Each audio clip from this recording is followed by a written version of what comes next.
Palopo, Sulawesi Selatan berakhir ricuh. Kericuhan dipicu salah satu dosen yang memaksa mahasiswa membuka gedung rektorat. Buka! Kau buka! Jangan.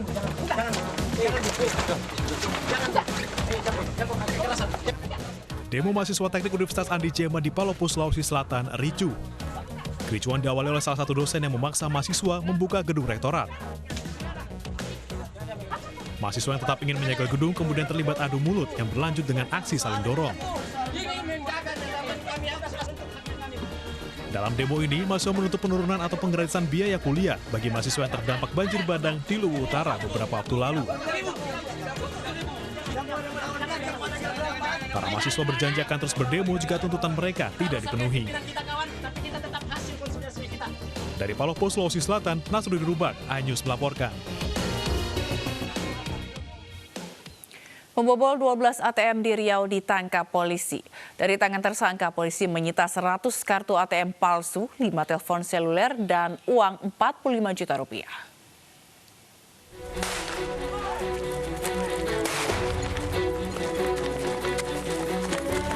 Aparat Satreskrim Polres Bengkalis meringkus Hendra, pelaku pembobol 12 ATM di Riau. Hendra bersama komplotannya berhasil menggasak uang 365 juta rupiah milik nasabah dari 5 bank yang berbeda. Selain Hendra, polisi juga meringkus satu tersangka lainnya yang tengah menginap di sebuah hotel di Mandau, Bengkalis. Modus tersangka ialah berpura-pura membantu nasabah bank yang kartunya terganjal di mesin ATM. Tanpa disadari korban, tersangka menukar kartu ATM dengan yang palsu. Tersangka kemudian menguras uang di ATM korban. Rata-rata dari Riau karena menurut pengakuannya paling enak mereka bermain di Riau karena ATM-nya selalu ada isinya. Dari tangan tersangka, polisi menyita 100 kartu ATM palsu, 5 telepon seluler, dan uang 45 juta rupiah. Atas perbuatannya, ketiga tersangka dijerat dengan pasal 363 KUHP tentang pencurian dengan ancaman hukuman 7 tahun penjara. Dari Bengkalis, Riau, Indra Yosrezal, iNews melaporkan. Terpidana kasus Kesi Bank Bali Joko Chandra telah dipindahkan ke Rutan Salemba, Jakarta setelah seluruh pemeriksaan oleh penyidik Bareskrim Polri dinyatakan rakum. Kini Joko Chandra telah menjadi warga binaan dan menjalani hukuman 2 tahun penjara yang harusnya ia jalani pada 2009 lalu.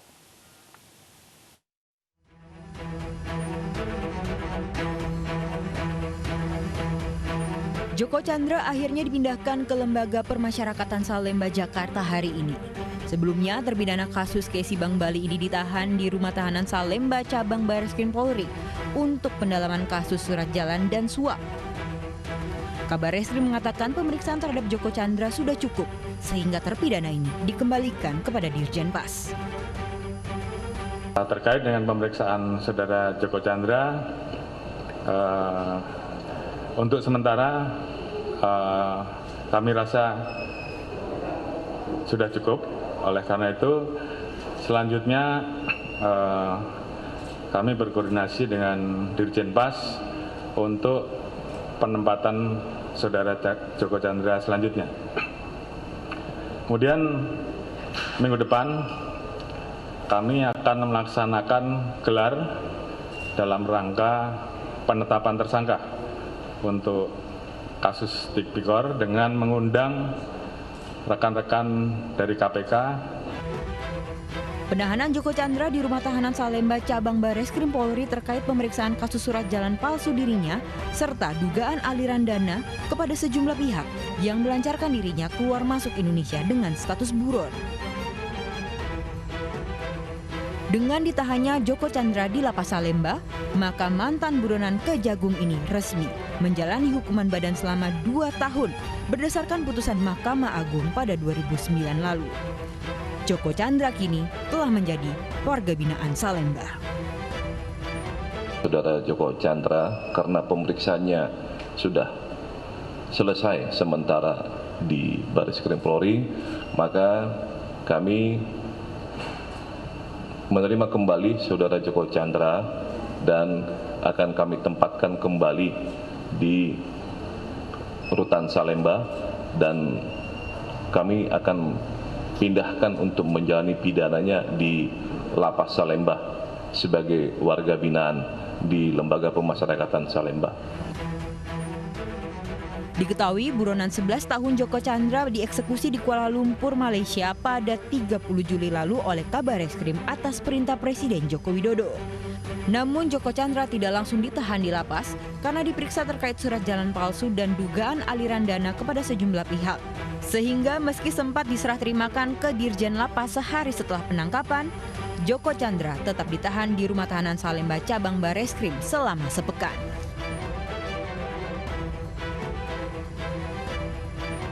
Kini rencananya pekan depan Bareskrim bersama KPK akan melakukan gelar perkara terkait aliran dana dugaan suap dan gratifikasi penghapusan red notice.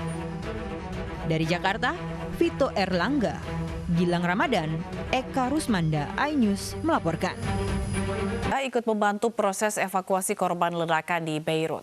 Tim berhasil mengevakuasi 3 jasad dari tumpukan puing-puing reruntuhan di dekat lokasi ledakan.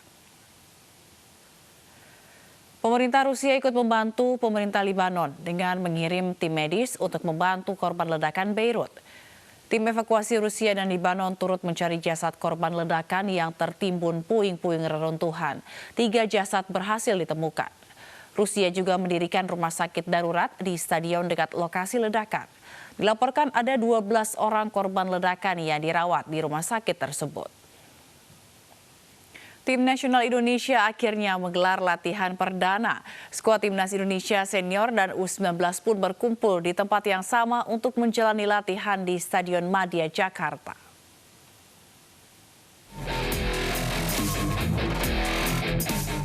Timnas Indonesia senior dan U19 telah menggelar latihan perdana di Stadion Madia Senayan. Meski begitu, tidak semua pemain yang dipanggil ikut menjalani latihan perdana ini. Untuk Timnas Indonesia senior, sebanyak 5 dari 29 nama pemain tidak hadir pada latihan perdana. Mereka adalah Ilyas Pasoyevic, Osvaldo Hai, Zulfiandi, Asnawi Mangku Alam, dan Arfan. Hanya Suaso saja yang ketahuan masih berada di Bali mengurus anak perempuannya yang patah tangan. Sementara 4 pemain lainnya tak diketahui alasan absennya. Sedangkan untuk Timnas Indonesia U19, sebanyak 9 pemain dari 46 nama yang dipanggil tak ikut berlatih. Tak diketahui juga alasan mereka absen dalam latihan perdana ini.